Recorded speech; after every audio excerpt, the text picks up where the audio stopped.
Welcome to From the Logo, the Scores NBA show. I'm your host, Joseph Casciaro. Joining me in the studio today, we got Scott Campsall making, I believe, his third appearance, and we've got Oren Weisfeld making his From the Logo debut. For those who don't know, Oren recently published this book. It is called The Golden Generation, How Canada Became a Basketball Powerhouse. It's a great book and perhaps a great Christmas gift idea for the hoops lover in your life. I will say, too, that you don't have to be Canadian to enjoy this book. I'd say if you're a fan of basketball, if you're a fan of even like sports business, behind the scenes stuff, the journey of how things come together, fall apart over the years, some drama, it's all in there. So I highly recommend, not just because he's sitting on this couch, but to go and get yourself a copy of that book with the holidays coming up. Oren, congrats on the book, and thanks for joining us, man. Yeah, no, appreciate the kind words. I'm glad that you're enjoying it, and happy to be here, talk some NBA. I've always seen this beautiful studio just from YouTube, but cool to be here. Yeah, we're happy to have you, man. Scott, I haven't forgot you. I'm happy to have you, too. I just wanted to point out, yes, it does make a great Christmas gift. Works for Hanukkah, any non-denominational holidays. My bad. Just want to point out, it's a great gift for everything. It's you not are just absolutely Christmas. right. Let's dive right into it this week with our main topic, which is what is shaping up to be an all-time MVP race. Three guys, well, I'd say two guys, the same two guys as last year, obviously at the head of things, kind of leading the pack. Maybe a small gap, then a third guy, small gap, fourth guy. But there's 2 to 4 guys in this race right now, a race for the ages. So let's break it down. The 3 main guys, the 3 favorites, Nikola Jokic, Shai Gilgeous-Alexander, and Luka Doncic. So you got Jokic, roughly, I'm rounding up here, but roughly averaging 30 points, 13 rebounds, 11 assists, 2 stocks on 73% true shooting.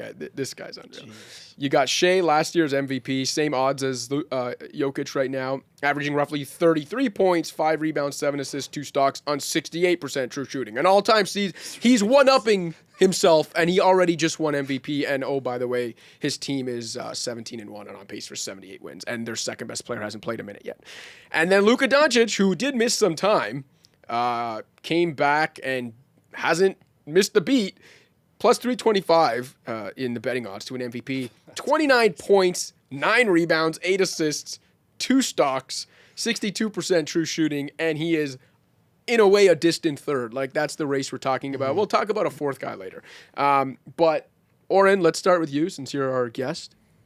Who's your pick for MVP right now? Yeah, so I got to go with, as you said here, promoting a book about Canadian basketball, I got to go with the hometown boy. But no, I think you can very easily make the case for Shai, and I'm going to make it here. Of course, Jokic is the slight favorite. I get that. A lot of people will say that he should obviously win because statistically it is in a matchup, and I'm not going to try to argue that the statistical case. I mean, you just saw a 10-point swing in the effective field goal percentage or true shooting. That's insane. That's pretty unprecedented. But I think this award has always been less about who is the best player in the world, because if that was the case, LeBron would have 10 MVPs, right? And Jokic would have the last 5. Yeah. Right. It's not just that. It's value. And what does value mean? I think it mostly means wins. It means regular season wins. And as you kind of put it, Shai's team is 18-1. They have a plus minus of 313 right now, which is far surpassing their plus minus from last season without Jalen Williams, their second best player. And to be on pace for like you just said, potentially the greatest team of all time statistically, coming off a championship season, missing one of your best players. I just think this award for me is a lot about rewarding winning. And if that's going to be the case, I think Shai is the complete driver of this offense. And the team is so far ahead of the pack. The team is so far clearly the best team in the NBA that I think you have to reward that, and that's why, Shai would be my pick. One thing in Shai's defense as well, even though I wouldn't give him the award right now, I was fully in favor of him winning it last year. But one thing in his defense is, you talk about the whole best player on best team thing. Yeah, to your point, with Shai, you'd be rewarding the best player on potentially the best team ever. Yeah, exactly. And with, doing that without their second best player. And also, we haven't mentioned the fact that he barely plays fourth quarters because they're just absolutely demolishing team. Yeah. So what might those numbers look like if he was playing more regular consistent fourth quarter minutes, instead of 33, we're talking like 36, 37, 38 points a game. Like, guy's already coming off a scoring title and an MVP, and he's leveled up. So, Scott, are you also it's just like Shea? I on the record on this different name, same show last year. I was on the SGA hype train, correctly, I might add, all season long. And it's just so ridiculous to sit and look at those numbers and be like, he's second best. Yeah, it's like, but he is. Probably he's not the number one guy. It's insane, man. Like, it's an embarrassment of riches. Obviously, SGA is a guy that we all on the show love. And it's just like the fourth quarter thing. Sorry, like, honestly, I just zoned out totally because I was just like thinking about how insane it is that he never plays in the fourth quarter. He scored 20 points in 100 straight games or something outrageous. Stupid, yeah. It's just like, you talk about him the way that, you drop this guy in the, early 2000s in that initial LeBron era, and everyone would be like, holy shit, who is this guy? You'd never stop talking about him. Exactly. You would never stop talking about him, which I guess is just more to your point of like, all of these guys are having historically significant seasons. It's just insane the degree to which each of these guys is one-upping the other. Yeah, I will say, like, when he does play fourth quarters, like last night against Minnesota, I do think he's like easily one of the best closers in the game. When it comes to pure scoring, I think he is the best closer in the game, and that goes a lot to my case. It's like when they do need a bucket, when they are in close games, there's not a lot of people you trust more in terms of just pure scoring than giving Shea the ball, being like, go get us a bucket, keep the scoreboard rolling, and the defense is going to do its job, and that's basically their whole format for winning. Yeah, he can get to his shot whenever and wherever he wants. He can score from anywhere. You can't stop him from getting to the rim. If you find a way to stop him from getting to the rim, he can draw fouls at rates like even other superstars can't keep up with. And again, that's not because he's just grifting. It's because he's really crafty and he's got like a funky, herky-jerky game. He's still a good playmaker. Like there's just no way to stop him from scoring. So, Scott, why isn't he the MVP? Okay, here you go. The only other thing I actually do want to add something positive on that is, like, on top of everything else, he is also, I think, deserves, like, so much credit for being a culture builder there. Oh, yeah. Like, if you go, like, I've had the privilege of being around them a bit last year, NBA Cup, NBA Finals. It's like anybody you'll ask, it's like, this is the reason. You're like, how are you guys such a close team? How is this all working? They're like, it's Shea. Like, this dude is all about winning, and he's all about caring about his guys, and I think that also goes a long way. However, to say all that, the reason he's not the MVP right now is because a guy named Nikola Jokic is alive and playing in the NBA. This is a dude who, for the last 5 years, basically could have been MVP every single year, and he might just be 1 and 2 in the MVP for the rest of his life. He is right now having... Of all these guys that are having historically significant seasons, he is having the most historically significant season. He is averaging nearly 30 points a game, as you said. He's leading the NBA in assists, and he's basically leading the NBA in rebounds. I think Wemby has him by like half or 0.1 rebound, but which is something he's never done before. He's never led the league in a like a total one of those main stat categories. By any advanced metric, he is just like basically inventing new stats. Yeah, like having the best season of all time. Of all time, yeah. PER and game score, I think, are kind of ones you might look to there. He is like breaking his own records there. Yeah. He has the Nuggets playing like honestly the only team I could conceivably see challenging the Thunder. It just there by any metric you could bring up, this is the best basketball player playing right now. And honestly, it's insane that we aren't talking about this every second of every day. Yeah, I think Shea might have him in terms of win shares because obviously his team is winning so much. But if you go by like box plus minus, real plus minus, like basketball's version of wins above replacement, player efficiency rating, like all the stuff you mentioned, it's not close. Like Jokic is having not just the best season, but the best season in history. When you talk about this guy's efficiency, so like first of all, we've already discussed that he's been the best player in the NBA probably about 5 years running now, and in some cases it hasn't been particularly close. He's already had some of the best individual seasons of all time from an efficiency standpoint, advanced metrics, base statistics, whatever you want to say. He's had some of the best seasons of all time. He's won 3 MVPs and very easily could have won 5.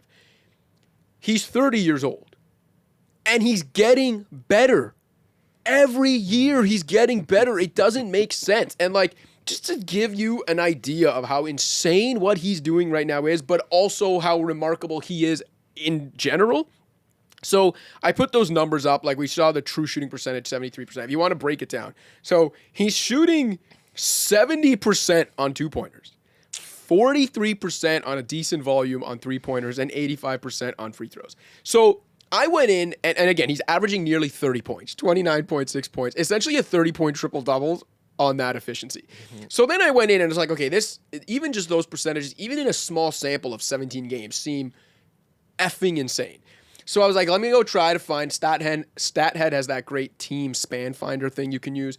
I'm like, or player span finder as well. I'm like, let me try to see if in NBA history, or at least since the 3-point shot has come into existence, has a player ever even had a 17-game span like this? Forget start of season. Just at any point, has any player shot that well while averaging even 20 points per game? Okay, he's at 30. And I found that actually there were a few examples of a guy doing it. Nikola Jokic, 3 other times in the last 4 years. Like, the things he's doing are unprecedented, other than if you go and find a time Nikola Jokic did it in some other MVP or MVP runner-up season. Like, it's unfathomable what he is doing, and he's improved as a defender. The Nuggets are a good defensive team now. Like, there are no words. I know I'm saying a lot of words about things we already know, but there are no words to describe what this guy is doing, what he has done for the last half decade. And the case for him not just being the best player of his generation, but like working his way into the GOAT conversation. Some people might think that's blasphemy. I don't have him there yet, but like you can't deny it at some point. To me, you know, Jordan and LeBron are the top 2, and you can have your pick between them. After that, there's like a bunch of guys that you can make your case for as like 3 to 5, and it kind of depends on what era you grew up in and what team you root for or whatever. But like Nikola Jokic is working his way towards being in that like tier 2 conversation of the GOATs. And if he does this for another few years, might be in that over like top tier conversation with Jordan and LeBron. That's what we're talking about here. So I agree with Scott. Nikola Jokic is the MVP. I'll throw it to you guys to talk a little about Luka Doncic, because we didn't, like I mentioned him off the top, and now neither one of us is picking him. The case for Luka would be that, look, the Lakers, if you look at their underlying numbers, are actually fairly mediocre, and yet there they are at 12-4, 13-4, whatever it is, because they're winning a lot of close games, and a big reason they're winning a lot of close games is because they've got one of the ultimate closers in the game, one of like an offensive cheat code, a guy who's playing better defensively than he has maybe ever in the regular season. Unless you're going to take some like credit away from him because of what Reeves did while he was out, I don't know. But like in most years, what Luka's doing right now gives him an MVP case, right? We're not stretching to put him in this conversation. No, I don't think we're stretching, but I think like it goes back to what you said about the GOAT conversation, which to me is very interesting. It's like when Jordan was winning his rings, the league was in a certain place. When LeBron was winning his rings, and now the league is just better than ever. And that's why Jokic has 1 ring. And that's why Luka doesn't have a ring, right? And the reason is because they're going against each other. They're going against Shea. They're going against Giannis. And that's why, like, to bring it back to Jokic real quick, like, if he does bring this undermanned team with Aaron Gordon out now, Christian Brown out, if they keep stacking wins, then at the half mark of the you know, season, then maybe he is MVP for me. And if he does bring this team to a title and beat a team like OKC and beat a team like the Lakers and the Rockets, then that's how he enters that conversation, right? But it is hard because these things are ultimately measured on championships, and in the league right now, winning back-to-back championships, winning 4 championships over the course of even a 10-year span is just getting harder than it was realistically in the 90s and that kind of stuff. So that's kind of where I guess Doncic fits into the conversation, is like definitely by all standards an unbelievable season, but his competition is such that I can't actually consider him too strongly. Yeah, it's well said. Yeah, it's absurd to look at the stats that are up on the screen and be like, that guy's plus 325 to win MVP, Right. which basically means like the 2 guys ahead of him need to like die for him to even get a chance to be in there. Right. And I think that I think is probably a different discussion, but it is really interesting to think of like, how will we, once we say like, you know, whatever this era is, once this era passes, how will we look back, because championships are weighted so heavily and have been in the past. Like you've said, like there's a dominant LeBron era, there's a dominant Jordan era, you know, so on and so forth. It's like, we might not get that at all out of these guys. You know, Jokic could play, you know, again, also the biggest thing that's going to stop Jokic from being in the GOAT conversation is just horses. Like that dude just loves his Yeah, horses. he just too much. wants to go back He to his is- horses in Serbia. We will not see this man playing past 40. But it would be interesting to see when we look back and you're like, if you have like Shea's got 1 or 2 championships, you know, Jokic has 1 championship, maybe, you know, whatever the numbers are, it's like, do we then have to go back and weight championships less heavily because all these guys are so good and there's just too much parity? Yeah, I think you just have to kind of gauge it by the era they played in and like, you know, how readily available like championships were, right? Based on that era. And I feel like most of us can have that conversation and people just like completely rings pilled might not be able to. Okay, before we move on, what would it take, or do you even think it's possible for Giannis to get in this conversation? Because right now, so he's 4th in terms of betting odds for MVP. The Bucks were 7-6 with him, 1-5 without him. So even their record with him, you can be like, they're barely above 500. Is he really? But like, they're essentially, they go from a winning team to the equivalent of what I'd say is like a 60-65 loss team without him. Mm-hmm. And he, by the way, was averaging roughly 31 points, 11 rebounds, 7 assists, and 2 stocks on 66% true shooting. Again, while carrying a comically inept team to not just competence, but like slightly above average basketball when they, at their core without him, are like a 15-20 win team. So if, say, he comes back and they're like a low 40s win team, but like 10 games under 500 without him, and he's putting up these numbers, for either of you, would that get him into the mix, like competing with those top 2, or no? Do you still think that would put him a peg below? I think it would put him a peg below. Like, obviously for me and the argument I made, I think winning is very important and also seeding. So if he were able to bring them to like a top 2 seed in the East, top 3 seed, then we might have that conversation for me personally, because that team is just so bad, to be honest, other than him. And I love Giannis. Like, if you look at the numbers, I think he's clearly 2 behind Jokic when it just looks at the numbers case purely.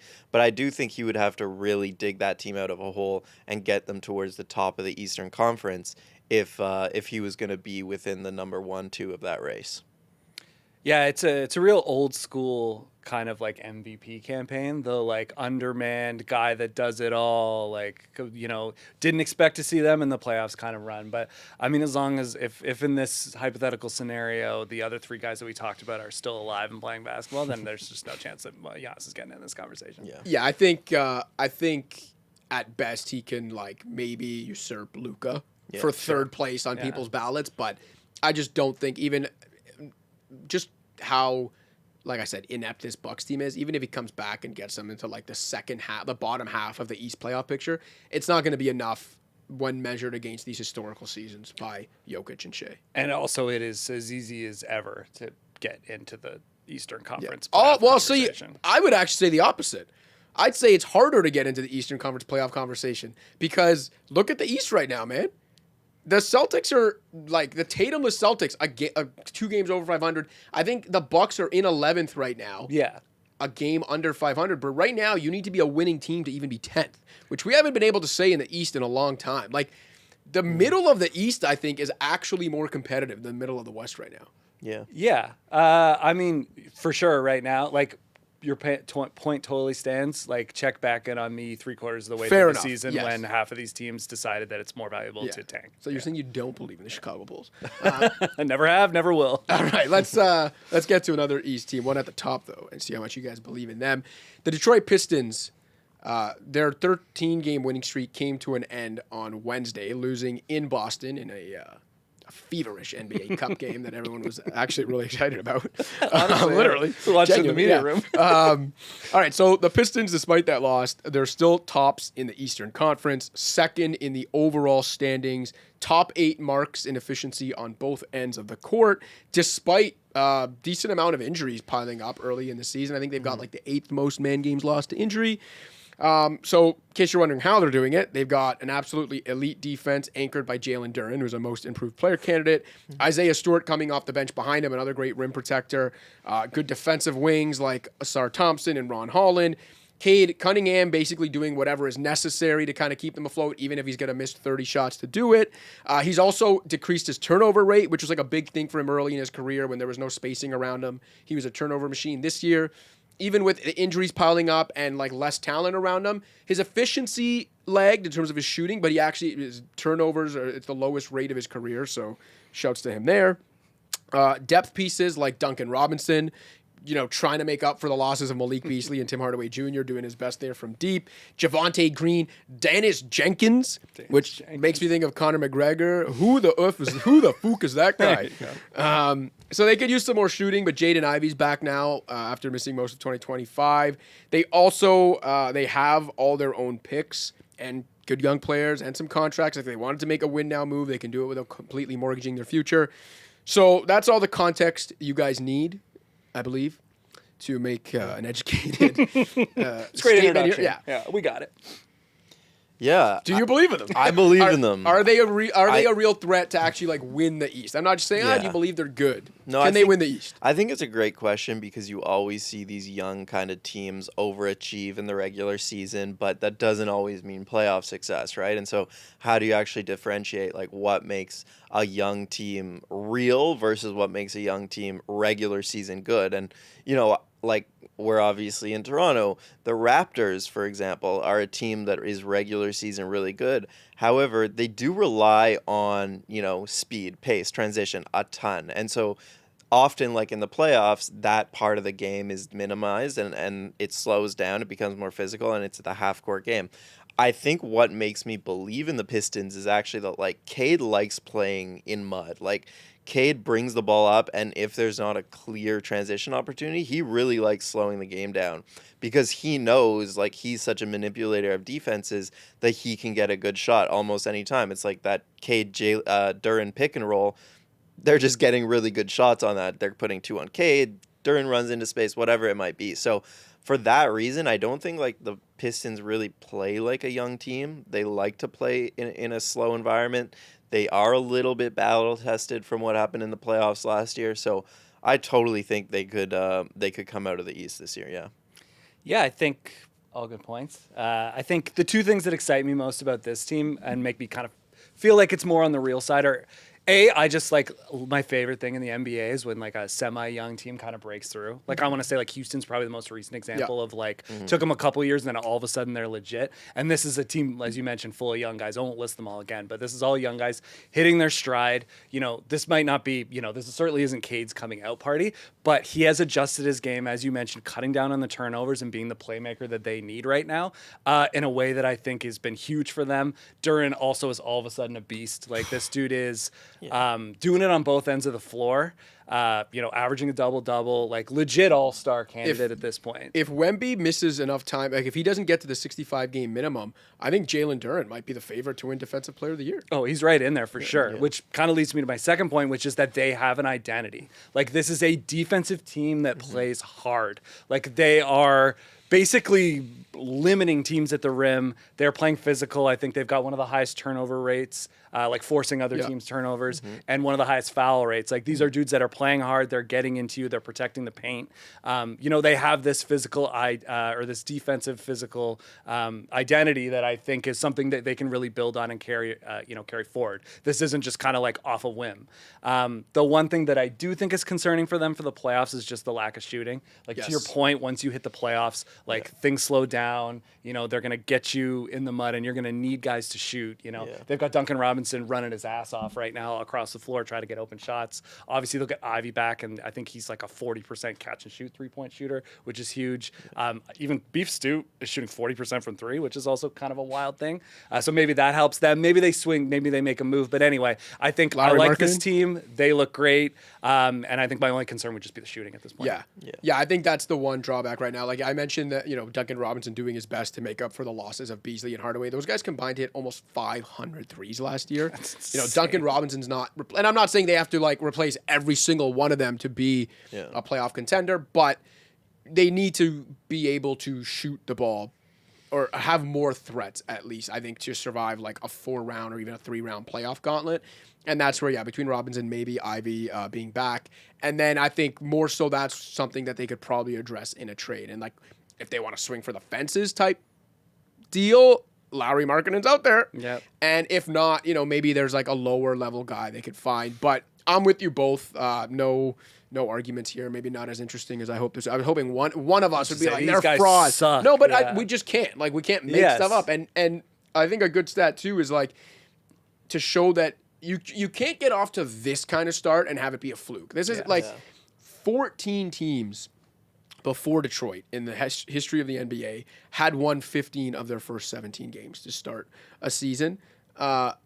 Those squads averaged 62 wins at the end of the year, and half of them made the finals. Like, again, you can't start this well and have it be a complete fluke. I think they're for real. I think especially what we've seen in the East where, Cleveland and New York were supposed to be the cream of the crop and just like head and shoulders ahead of everyone. I think that still might come to fruition by the end of the year, but neither one of those teams is by any means world beaters. We're not talking about the Thunder here or even the Nuggets at full strength. The East is pretty wide open even at the top. I think you really have to be trying to be a contrarian or like really stretching logic to come out and say, nah, the Pistons are frauds. They've got no shot. Yeah, like I think to me it comes down to the identity thing. It's like if you can identify like what makes them well or good, what they do well, and it's very clearly like the ethos of the team. You know, like they are hard. They play hard. They are defensive minded. They stop you at the paint. It's like they have a thing, and I think if you have a thing that you're this successful at, will they be challenged? 100%. But I just don't think that's something that like. Oh, we fluked into this whole, way of playing. Yeah. And like you said, they have a flaw. Shooting is their flaw. But what we just talked about with the East, they all have flaws. Like the Knicks look weirdly bad in a way I can't quite understand. The Cavs have been super injured, but also just haven't been able to get off to their rhythm. Orlando has been terrible. So for that reason, like in the Eastern Conference, you can get over having one flaw. This isn't the West, where if we were putting them up against flawless teams like OKC, none of us would say they have a shot. But in the East, I think for sure, like all these teams have slight flaws, and therefore all of them have a shot. And out of those teams, the Knicks and the Cavs, they can't really swing trades. Like the way their teams are built, they don't have a lot of picks, or they're over the cap, the tax. Whereas like Detroit should definitely, in my opinion, be like look to make a trade, whether or not it's Lauri Markkanen, like just to upgrade the shooting, maybe to upgrade the Tobias Harris spot. Like they could do that with one first-round pick and clearly make their team better. So I think they should be all in on that. Yeah, absolutely. I'll self-correct myself because I said I think it was 14 teams all time. I think it's 14 teams since the league expanded to 30 teams that have started with at least 15 wins in their first 17. All right, before we get out of here, Scott, whenever you're on the show, we have the This League segment where you bring some sort of social kind of trending thing that perfectly captures the unique drama that is the NBA. So unique compared to every other major North American sports league. So what are we talking about on This League this week? Okay, I got a fun one for you guys. You've almost certainly seen it. So on Saturday, after the Grizzlies beat the Mavericks, Ja Morant and Klay Thompson kind of went viral 2 separate times. The first time was for Ja. He got in Klay's face after the game. He was talking smack to him. Security had to separate the two. Ja in street clothes. A very important point is that Ja did not play in the game. He's wearing street clothes. He could be heard on the broadcast telling Cam Spencer, tell him who the best shooter was today. It wasn't Bro from Golden State. So just fully going after Klay. And then they went viral a second time after the game when Klay was asked about, exactly what happened. And he had this to say. It's very important that you hear this verbatim. It was just running his mouth. He's been running his mouth for a long time. It's funny to run your mouth when you're on the bench. It's just kind of the story of his career, just leaving us wanting more. We want to see him out there and do his best. And he's just been letting a lot of other stuff get in the way. We need that in the NBA. We need our best players to be out there. And when you're a star, it comes with a great responsibility. I hate to see that go to waste. So 2 questions for you guys. Number 1, should you be allowed to talk shit if you're in street clothes, even if your team wins?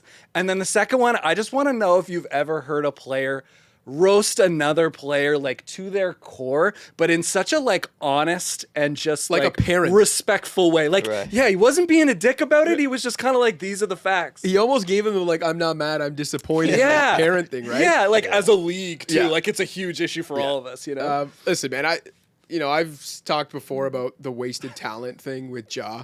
Shout out to Bronx Tale. And When the stuff first started happening with Ja, like the first time, the guns on social media got suspended, I was like, okay, I'm disappointed, but it's a mistake. Like, it happens. He's a young guy, whatever. And then it happened a second time, and then even some of the other stuff that's happened with him, whether we're talking on the court, off the court, with the Grizzlies, other go back and the whole thing that happened with the Pacers staff, just a bunch of things that he has never taken accountability for. If you listen to him talk, he's got zero self-awareness, zero accountability.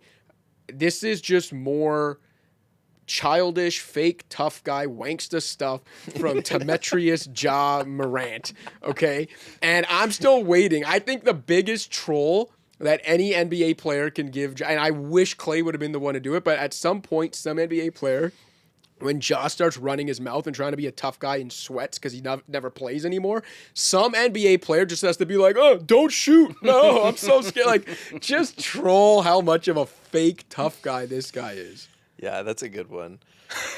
I'd love to see it. I had a sad moment watching the Grizzlies last season where, we've all been just, hoping, come on, get it together, get your career back on track, back to, that exciting player he was his first couple years. But I did have a moment watching a couple years ago or last season when I was just like, yeah, I'm out. And I just mean the on-court stuff. On-court, when you watch him play nowadays, you just no longer see that player that came into the league, and it's really sad whatever happened to him, and it's probably a mix of the injuries as well as the mental stuff of having it be your team and then having that taken away from you to some extent and not being able to square it and take a somewhat diminished role. And I actually do think the comments are interesting when you think that Klay played with obviously Steph Curry. You guys know when Steph Curry goes to any arena, he is the most professional, just best kind of figure of the league that you could ask for. Similar to the stuff we're talking about with Shea, right? Yeah. And even Scotty, I wanted to bring this comparison. Scotty Barnes came into the league with maturity issues for sure, because it was a similar thing. Both of these guys were handing teams and they were like, this is your franchise, go with God. And they're young guys, they're gonna make mistakes, and Scotty did. And the difference though is Scotty owned up to them, he took accountability, he matured, and now you see him as this really good leader. You see him willing to take a backseat on offense to guys like BI and RJ at some points. And I think when you look at their careers, there's a big difference there, and that's what it takes to win in the NBA. And you just see that growth from a guy like Scotty, and you don't see it from Ja. Yeah, I mean, kind of to your point there, a few years back, I was really struck at how, Ja came to town to play and how many people showed up to watch him warm up. How many kids. It was honestly, probably the most I had seen all that season. And that's maybe Steph is the other guy that gets a lot of those guys. But it's because that you don't see that too often, honestly, of any, even other stars, having people show up to the game early to watch them warm up. And I was just so taken by his position in the league. And I've always been a fan of his on the court. He's an exciting player, and it's just been personally, it's just a bummer, honestly. I feel once every 3 months we talk about this guy on the show and it's never positive. Yeah. And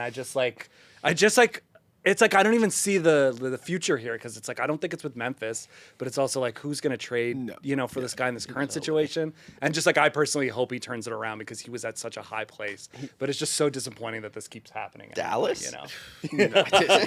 He's Nico Harrison's fired, or he's an immature malcontent that still can't shoot, that can't stay healthy, that takes no accountability, that has off-court issues.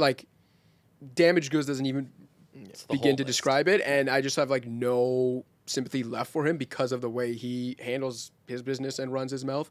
Like I said, can't shoot, can't stay healthy, off-court issues. Shut up and stop running your mouth to respected and trash talk is fine. Listen, I love trash talk. Yeah. I want players to trash talk each other. I don't have a problem with that. But when you're in street clothes and trash talking the way Ja was trash talking him, trying to be a tough guy, buddy, no one's buying this. No one has bought it ever, and no one's going to buy it, and they're especially not going to buy it when you're in sweats. So shut up, stop running your mouth, and leave the trash talk to the guys playing basketball. Thanks. Yeah, that was going to be my answer.